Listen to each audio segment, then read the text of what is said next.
Hi there, I'm the Utopian trainer. I hope you're doing well. So, as part of the series of Utopian conversations, I am now going to be interviewing, well, not interviewing, having a conversation with, that sounds better, with Mariae Smiarowska. So, hello, how are you? Good. Hi. I'm really well. Sound, where are you at the moment? So I'm in Pitlochry, Scotland, which is central Scotland. It's just kind of the beginning of the Highlands, so it's near Oh, the yeah. Cairngorms National Park. Yeah. Okay, yeah. So for the viewers here, so I know Maria because I was once an participant in this singing course that she was doing in Wrocław, something like 3 years ago, something like that. So before we move on, she's a professional singer, so let's give an example of her work. So I'm going to go into sharing, share computer sound. Oops, no, not that. It's a technological me showing really how professional I am. Of course, it's advanced. Share computer sound, this only, yes. Right, so let's go. Powiedz, że mi moja droga córuś, gdzieżeś wianek zgubiła. Mamusiu moja na zielonej łące, jakżem siano grabiła. Mamusiu moja na zielonej łące, jakżem siano grabiła. Ej, przez łąki zielone, koszone, tam czekał na mnie Janek. Jak ja biegłam na jego spotkanie, zgubiłam wtedy wianek. Jak ja biegłam na jego spotkanie, zgubiłam wtedy wianek. A wiedziałaś, moja droga córuś, że cię tam Janek czekał. Trzeba było się od swojego Janka i odgrawiać z daleka. Trzeba było się od swojego Janka i odgrawiać z daleka. Odgrawiała się droga mamo, bojła staje odwoje. Jak on na mnie tak serdecznie wołał, choćże kochanie moje. Jak on na mnie tak serdecznie wołał, choćże kochanie moje. Sound. Yeah, so this is one of the songs that Maria taught me and the others of the group. And the thing was that we did a concert at the end out on the on Wisła Sławowa. And it was interesting because I didn't really learn the words to the song. I'd always prepared myself for having the words in front of me. And I remember the words like stoi pomoru. I had these words more or less in my head and I could follow. But for this one, it was like, powiedz mi, or something. I was like something. And I was kind of there. And my wife was at the concert and said, I didn't really hear you singing this, this song. And the other funny thing about this was that we split up. Was it Alexandra got us to split ourselves? So half of us was on one side of the stage and half was on the other. We were supposed to be looking at each other, playing the role of mother and daughter, and I was just like grinning at the person who was more or less in front of me doing this. But really, through this course that I was doing, I got such a better singer, and this was my aim. Because previously I would like on a good day with the wind behind me, I could get like to a top A, but one day I was singing right at the end of the meetings we were having, and I was like, what the hell am I doing? It's like a top C or something I'm doing here, and it's not difficult for me. So really, it was really good course that you did, Maria. I'm really glad you enjoyed it. I didn't know you stretched your range. That's really great. Yeah, Yeah. really. Yeah, and there's really like enjoyable music, like the whole technique of like the białe śpiew with the singing more. Ooh, I'm knocking my mic here. Singing more from the face and this kind of all move into the nasal area. I'd never done that before. And moving away from a churchy style of singing and more into this more białe śpiew, or kind of going in that direction. I was only a few months, like, so it would take a bit longer than that. So yeah, it was like an enjoyable thing. So it's just like what invited you here. So yeah, so we're coming on to the theme of utopia, so I'm going to be sharing something else here now because you did a bit of work on utopia before, so I'll just share this. Voila. And this time I'll again only share the sound. We are starting the recruitment process now. Okay. Everybody, I want you to think of one excellent reason why you would be a fantastic member of our wonderful new society, Utopia. My name is Mariae Smiarowska, and I'm a Polish-American actor, performer, and singer. I came to Newcastle about a year ago, but I've kind of been traveling in between a few places. But I've kind of been based here. I just came back from a tour I was doing with a company called Theatre Sans Frontières, which is based in Hexham. And they do shows in various languages, so in a way that's kind of connected, isn't it, to diversity? Yeah, and I worked with them years, like 12, 13 years ago, and they do a very physical and visual type of theatre. And so we just finished a tour in French, all over schools, north and south and middle, all of England. Yeah, it went really well. I came back about a month and a half ago, and yeah, just settling in and trying to find, new projects and work on things. For the late shows tonight, you've been trying to get people to Utopia.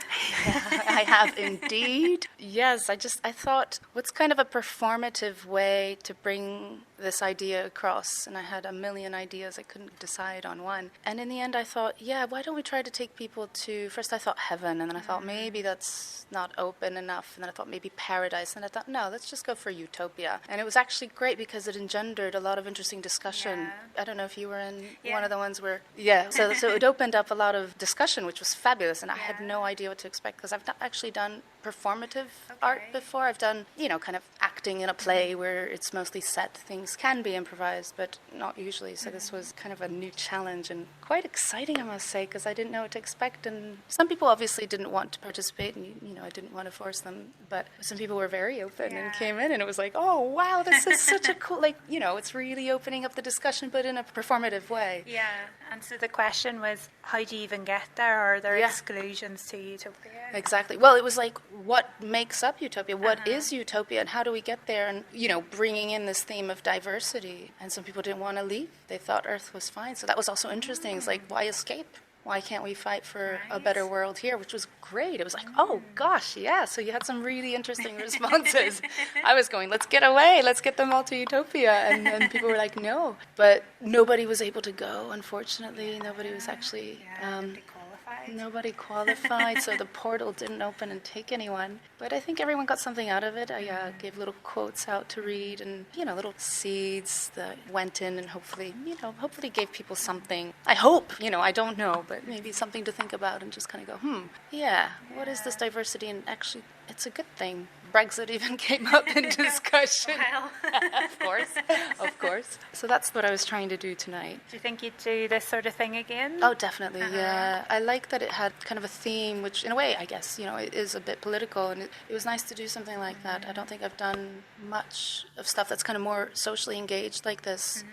And it's very rewarding to kind of see that open up, create kind of a discussion and a community for the moment of the performance in whatever way that is. And it's beautiful. I love doing that, actually. So definitely, yeah. So that's you based in Newcastle then? So that's me based in Newcastle, yeah. I'm actually working on a one-woman show I've been trying to develop for years. And the theme is kind of finding one's place on Earth, which is also a universal as well as personal theme. Yeah. So at the process of finding funding to get that going, and then I would like to, perform that and tour that, which is another kind of discussion opener in a way relevant to, migration and humanity in general. If you get it up and running and you want to talk about it again, that would be fantastic. That would be great. Thank you. Yeah. Thank you, Paula.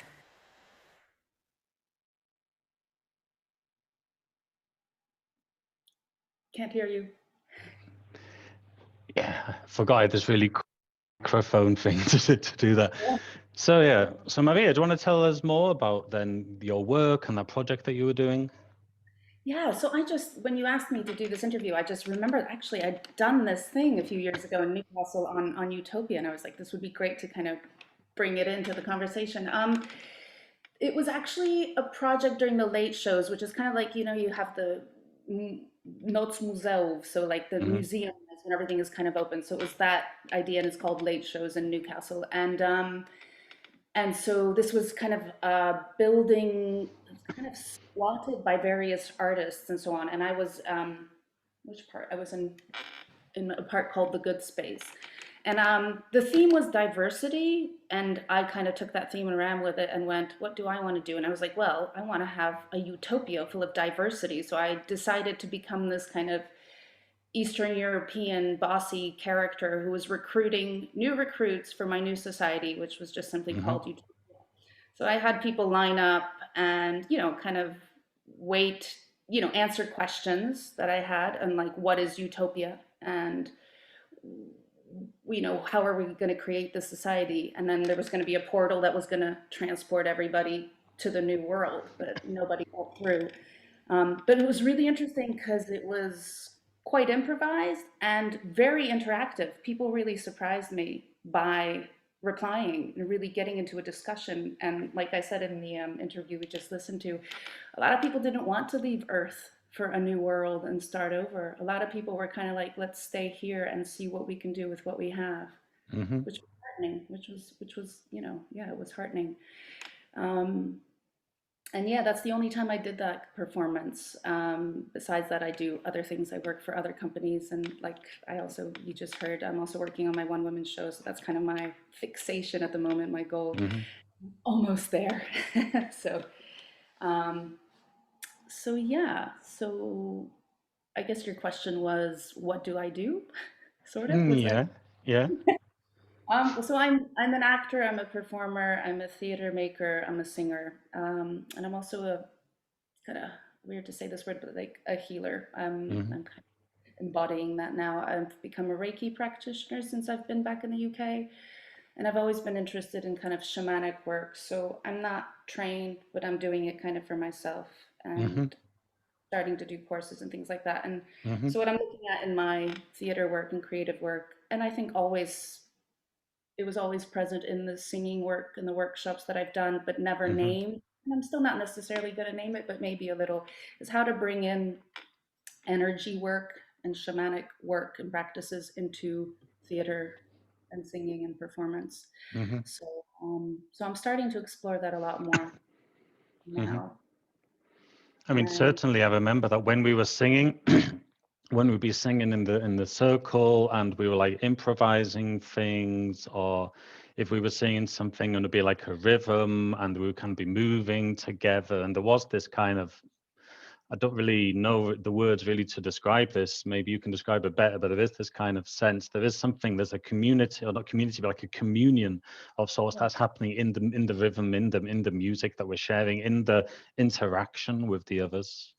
There is. It's all like I focused a lot on vibration, and I continue to do that. Like, instead of the sound, we're not here to make a pretty sound together. We're here to kind of vibrate in space together and create that common vibration communally, as they're saying.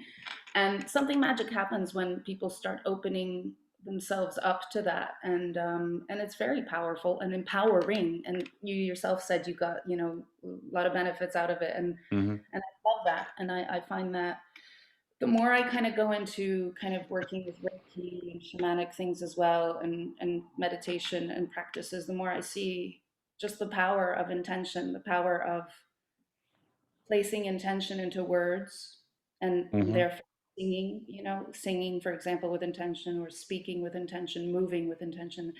And it's just very powerful practices. And I want to bring kind of awareness to everyone through that kind of work, and how it can be personally empowering and healing, but also socially and also environmentally, actually. So yeah, so I would love to, this is what I've missed so much over the past year, but do another workshop outside where we actually commune more with the nature around us in a conscious way, which I've always done a little bit subconsciously, but now I want to kind of bring that more. It's not just a singing workshop. It's kind of I don't know what to call it yet. I don't have any names. Kind of opening up a lot more and have kind of a lot more going on. If that makes sense. Yeah. I mean, one thing I remember was that, I say the technical, I could say higher came through the course, but I mean, it was clear this was like a kind of holistic thing going on. Because when you're trying to sense where the note is in the body, whether it's like from here or something which is higher going on, then obviously this is vibrating parts of the body and stimulating like the parts of the endocrine system or other parts of the body. And of course, that emotions are stored in different parts of the body as well. It kind of all like feeds into each other, but also simply the experience of trust for other people as well, and that I know they're not going to be laughing at whatever it is noise is coming from my mouth. Rather, we're all like, there was like a supportive atmosphere that we were having like with each other. Yeah, and I find that that's super important, is to create that kind of safe space, because for a lot of people, like, I've had a lot of people come to workshops who are like, see, I've only sung in the shower, and so it's a huge step to step forward and sing with a group of people, or even individually in that group. And it's actually like the throat is a very vulnerable thing. Our voice actually Yeah. can really kind of make us feel naked and vulnerable when we start working with that, going into things, into sounds and areas that we've never done before. So much is kind of stored. If you're interested in chakra systems, this is the throat chakra, and it's the center of communication. It's huge. So everything is stored in there, like our whole history. It's in our body, it's in our throat, and that can come out and open when you start working with like subtle vibrations on those kind of deeper levels, and that can be scary. So I think it's super fundamentally important to have a safe space for that kind of work. Yeah. So you're saying earlier that when the group you were with were working towards or thinking of like what utopia would mean for you, you spoke about diversity. So is this connected to your own utopia, or are there other things which are part of it? That was part of that project, but yes, I think diversity is definitely part of my utopia. Actually, just on the question of utopia, this past year, I'm just gonna share this and then go into your question as well. Is I've been really thinking of like my ideal place, and I've been thinking a lot about intentional communities. And I actually have met someone from the north of England recently. We had a phone call for a couple hours because they're starting up a community, or a commune actually, and I think it's going to be in Yorkshire. So it was fascinating just sharing our ideas of kind of our utopias. And then I went to a meeting and talked to other people. And are you hearing me okay? Yeah, okay, cool. Yeah, anyway, so my dream is I kind of want to have a center which will have a community, not in the sense of well, yeah, like building a community around a center, which is a theater, kind of an arts and a healing center. And so what's important for me in my utopia is creating a community that is creative, that is empathetic, that I think fosters communication, like and kind of holding a safe space. So it's a healing and a creative space. And I'm also really like starting to learn about permaculture, and this I think is just a wonderful, sustainable model for everything. And I would love to have kind of a food forest, permaculture, healing arts center. So a community kind of around that. So I took some notes before. Yeah, and I think those are the things that are important for me, is just kind of an open communicative space, fostering, yeah, communication, creativity, healing, working with the earth, working with things like vibration, definitely kind of ritual and ceremony work that strengthens kind of the bonds between humans and non-humans, actually. It's very important to connect to the earth, because this is something I feel we've lost. So this reconnection to the earth and learning to do that consciously, and together, is super, super important for me. And I think vibrational work, like I was saying before, is something that can be a part of that. Yeah. So I think, I don't know if that's making sense, but that's kind of. It makes sense to me, yeah. Yeah, those are kind of the ideas I want. Is that. And obviously it's not a community that's going to be closed. I want a community that's open with what is around it. Like ideally, yes, I have my vision of having it be in nature somewhere, but ideally in symbiosis with whoever's around, the village or town or city nearby, that there's kind of an exchange of sorts. So that's kind of what I'm dreaming of creating at some point, my own little utopia somewhere in the world, which has that theater and that healing space, and people come and go, but there's also kind of a resident group, of people who live and work together like that. So this has really become very, very strong over the last couple of years in my mind, and I'm just thinking, right, how do I do that now slowly? And so your invitation to this conversation was super timely, because I was just like, great, I will tell you all about my idea, because it's something that's really, I think, important. And looking at the way the world is going now, it's just it feels so important to learn how to be a community again, amongst others people, and also with the earth. And that's where I think shamanic work and can come in handy, and creative work. I've always worked kind of collectively on projects theatrically, so I think in a way some artists are in a way already kind of rigged for collaborative,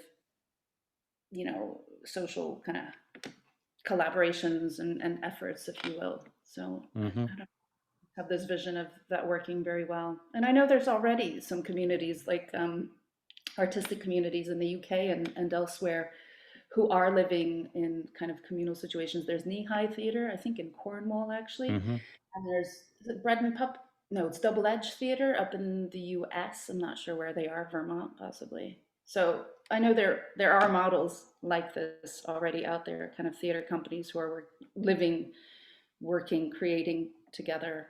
And, so that's... Yes. So the sense I'm getting from this, because some people I've invited, one person who was in fact, I asked to do this because he does very interesting work, and he was like, no, for me, I'm not interested in utopia because I want to live in the here and now. And utopia is kind of this future thing that is like kind of abstract. Utopia actually means no place from Greek. That's a word that Thomas More put together. So, but when I'm talking with you about your utopia, the word like embodied comes to my mind. So this is actually something which you are like, I would say on the one side, it sounds a place that you are like physically like working towards, like a physical place where like there's the earth, there's the connection with people and the empathy and the like co-creation like with each other, while at the same time that you're talking about like shamanism, this actually kind of goes off into like away from chronology, if this is the right word, so away from time as time as a concept, but into something which is kind of beyond time. Is this like the right impression? No, I'm going to stop you right there. I think the thing is, a lot of people think it's really woo-woo and like, and like you're saying, other, dimensions, which it does deal with. But what I learned, for my MA, which I did in Wrocław, Poland, I actually went to Peru and spent a month with the Shipibo people, who are one of the indigenous peoples there in the Amazon. And the thing that blew my mind really was the fact that it was such a practical thing. And I had 2 women shamans. They were just like normal people. I, as a Westerner, I went in kind of going, ooh, it's going to be all like freaky and like, I don't know. And it ended up just being like, wow, they're just very normal, very grounded people. And so what I came away from there, and what I keep learning as I keep learning, is it's a very grounded and practical practice. And it's not really that woo when you start looking into it, if you're interested, if anyone is interested, because you start kind of going, oh, these are things that are really ancient that we've always had and we all have access to, but we've lost. And they're not actually that weird. It's working with your imagination and trusting yourself and and the messages that you're getting from your body, and just creating kind of an awareness with what's inside you and what's outside you. So the more I look at it, the more I'm like, it's actually very grounded. And it's yes, you do travel into other dimensions, but you do that every night when you sleep and you have dreams, you know. Mm-hmm. So it's something that's a part of us. It's the way Yeah. we're built anyway. It's Yeah. not crazy, and that's something I am passionate about kind of sharing as well, because it's just like I see more and more people are interested in it, but it's accessible. It's really accessible to anybody, and Mm-hmm. it's transformative as well. And so that's a really beautiful thing, and I think we need it at this Mm-hmm. time in our evolution, if we are to survive as species. I'm not just saying shamanism is the thing that, sorry, that just came out wrong, that is going to be the thing that saves us, but I think it can be one of the tools Mm-hmm. that can help us kind of reconnect to ourselves, each other, and the planet, and Mm-hmm.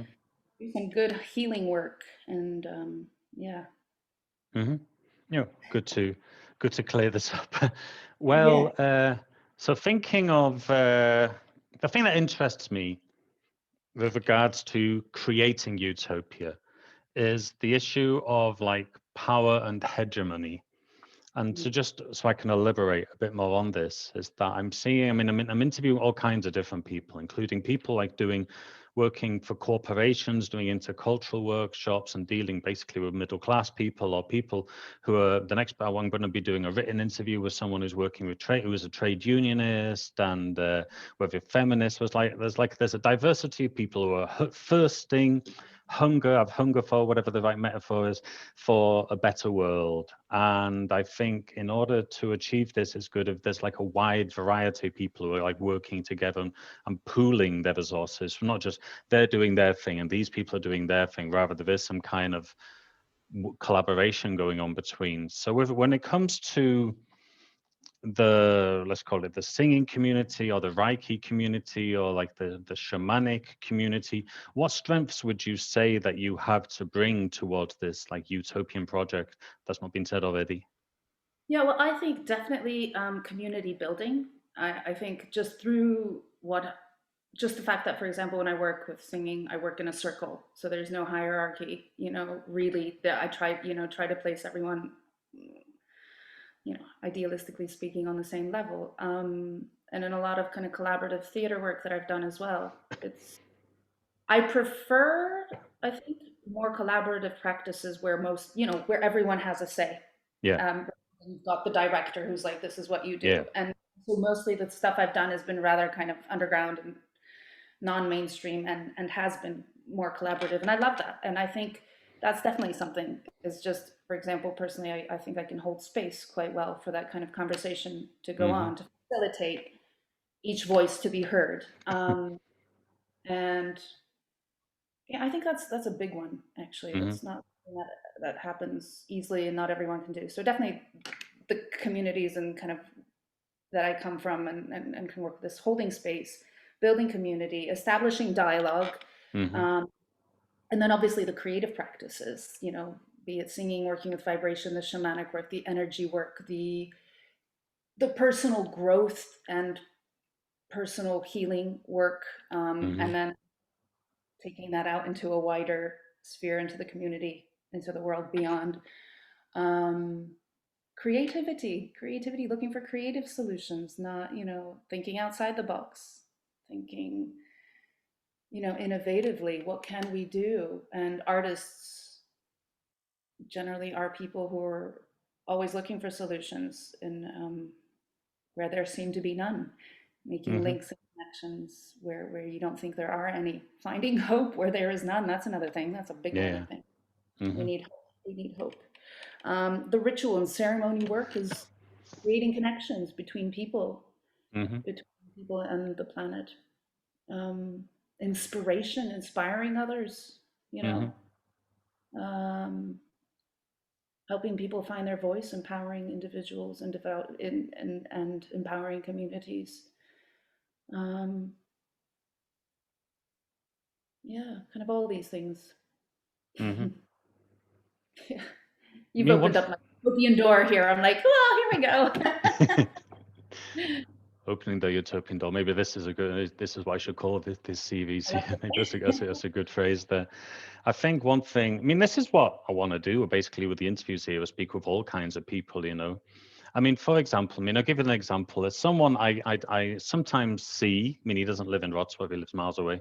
But when we speak with each other, we somehow we respect each other, we talk of each other, even though like I would attend a strike Kobiet protest and he would maybe be on the other side with that. But somehow there is this sense that we have some things in common. I mean, we're both Christians. I think maybe this is the thing, even though I see Christianity quite differently in a socially way, in a socially way that him. Just I think there is. I mean, I'm a Quaker. We do believe there is that of God in everyone, and maybe God isn't the word for everyone, but basically there is something that we share, whether you want to call it a common humanity or something. And this is why I can kind of see like echoes of it in what you were just saying.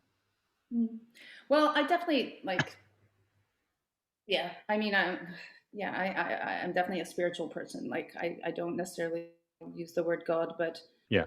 I get it. For me, it's words, but we're all Yeah. talking about the same thing, essentially. And Mm-hmm.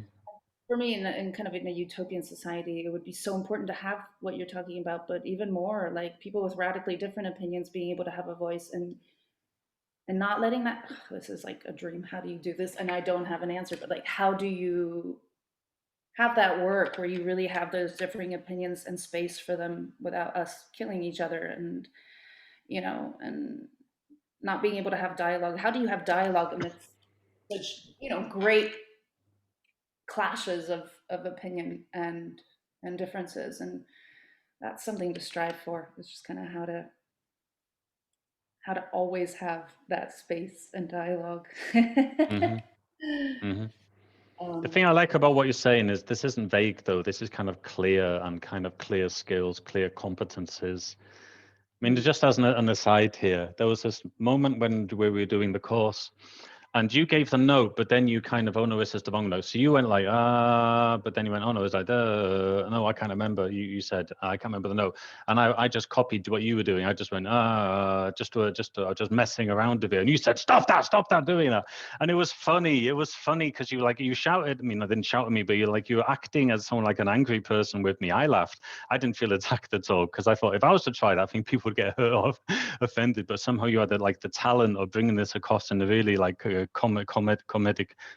is that the right adjective kind of way? Well, I'm glad because you just started saying that. I was like, oh my God, that sounds tyrannical and I don't want to act that way. Yeah. But so it wasn't, yeah. No, it was total. It was obvious. It wasn't very clear in the context that this was like a jokey thing that was going on there, that I went at, and everyone went along with it quite well. I mean, I said I was going to ask the third question. Yeah, go for it.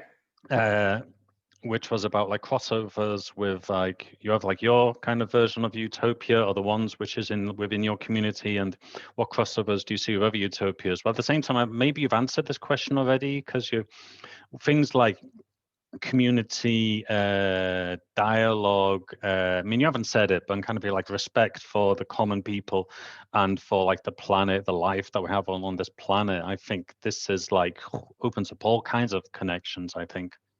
Yeah, absolutely. Like, well, I thought what you were asking about crossovers is kind of, well, I don't know. I don't know what you meant by that really. I think I was thinking kind of like, what can other people bring in to kind of to share? Because I'm just thinking there's a lot of skills that, I'm just thinking like could be useful that I don't have in kind of in my studio. So it'd be like, I don't know. Yeah, the permaculture thing, for example, somebody who has an idea about that, or somebody who has more idea about economy and could kind of figure out an economic system that would work, for us. I had this idea harder and got into a huge kind of discussion about that with these people I was talking to about setting up a commune, and it's fascinating. People have so many different, like some people want to do wealth sharing, and other people don't. And it was just like, wow, I never thought about that. But when you're thinking about, and you start thinking about creating your own kind of utopian society, you suddenly go, wow, we have to think about everything, like food, education, money or wealth, or what resources, what skills do people have? And it just suddenly becomes, it's a really interesting thing. So when I did this performance in Newcastle, it was just that kind of one of the first steps of thinking like, yeah, I'm doing this as a performance. It's kind of comedic, but it is opening up a conversation. But it's like, I'm recruiting people. So how do you do that? Are you really like, do you recruit people if you're starting up the Yeah. community, the society. Like it's just all these questions, but it's really fascinating. But I'm just finding more and more people are interested in this sort of thing, which I guess you are as well, doing this program, and it gives us hope that people want to create a better world with, from what we have, and people are starting to come together in ways and trying to create something new, with their own initiative. And I think that's great. I mean, we're coming towards the end because I wanted to keep this to something like half an hour. But then I realized after the beginning, I thought I forgot when this thing started. But I think it's something like half an hour. And I mean, a bit of a reveal here is that I'm not just seeing this as like I'm interviewing isolated people. I have the big idea that at some stage, all the people who I've been interviewed, as well as other people, will have a big Zoom meeting in which we'll be just sharing in breakout rooms. I've got the workshop all planned already. In breakout rooms, people will be sharing their utopias and then working on what commonalities and how can we like work together, like diverse people, whether someone's working for a trade union or having their like things, or whether it's people like yourself, or there was like David Denker, who is a Black musician who's worked in corporations and he has his own like things going on there, and just thought this is like a broad kind of thing. So if you're interested, I'll let you know. And if anyone else is out there, you can always comment underneath and say if you're interested in this, or I will give more information about this at a later date. So Maria, it's been a pleasure to speak with you about this, and really is some provokes some reflections for me, like what you've been saying, especially at the issue of like vibrations, because the work I'm getting into now with breath work is also something to do with like vibrations. And yeah, so thank you very much. So if do you want to if people want to contact you or something, is there like a way they can if they are interested in something? Sure. I mean, I'm on Facebook. People can contact me on my personal Facebook. I'll have to spell it again. But it's Or you actually can, it's on the video. It'll come up on the video here because we can see our names there. oh yeah. Well, Exactly.